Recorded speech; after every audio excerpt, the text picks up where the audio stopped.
Hello and welcome to this special video presentation on the current crisis in Ukraine. Today we will be discussing why Russia is attacking Ukraine and what the implications of this conflict are for the region and beyond. So, let's get started. Chapter 1: Historical Background. To understand the current conflict, it's important to look back at the historical context. Ukraine has long been a contested region, with different powers vying for control over the territory. Throughout the centuries, Ukraine has been invaded and occupied by various empires, including the Mongols, the Ottoman Turks, and the Russian Empire. In the 20th century, Ukraine was first incorporated into the Soviet Union, and then gained independence in 1991 after the collapse of the Soviet Union. Chapter 2: Political and Economic Factors. The current conflict has been triggered by a complex interplay of political and economic factors. Ukraine's decision to move closer to the West, with the signing of an association agreement with the European Union in 2014, was seen as a direct challenge to Russia's influence in the region.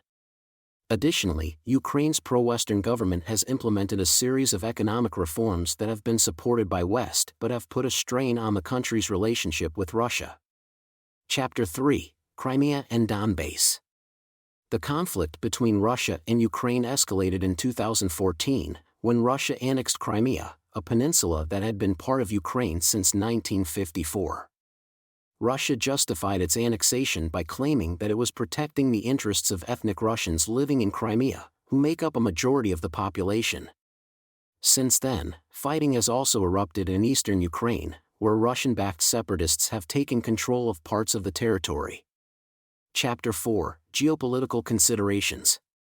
The conflict in Ukraine has broader geopolitical implications. For Russia, Ukraine is seen as a buffer zone between itself and NATO, the Western military alliance. Russia has long been concerned about the expansion of NATO into its traditional sphere of influence, and the conflict in Ukraine is seen as a way to push back against Western encroachment.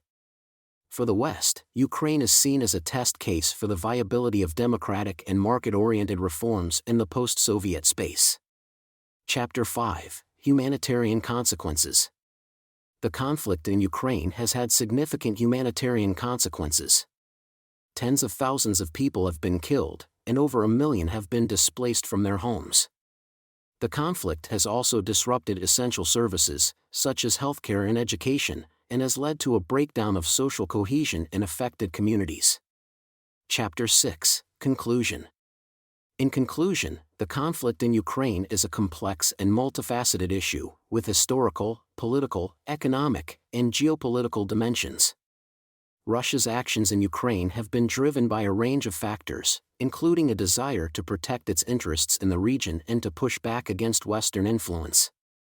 The conflict has had significant humanitarian consequences, and it's essential that the international community continues to support efforts to bring about a peaceful resolution to the crisis. Thank you for watching, and we hope that this video has provided you with a better understanding of why Russia is attacking Ukraine. If you have any comments or questions, please feel free to leave them in the comment section below.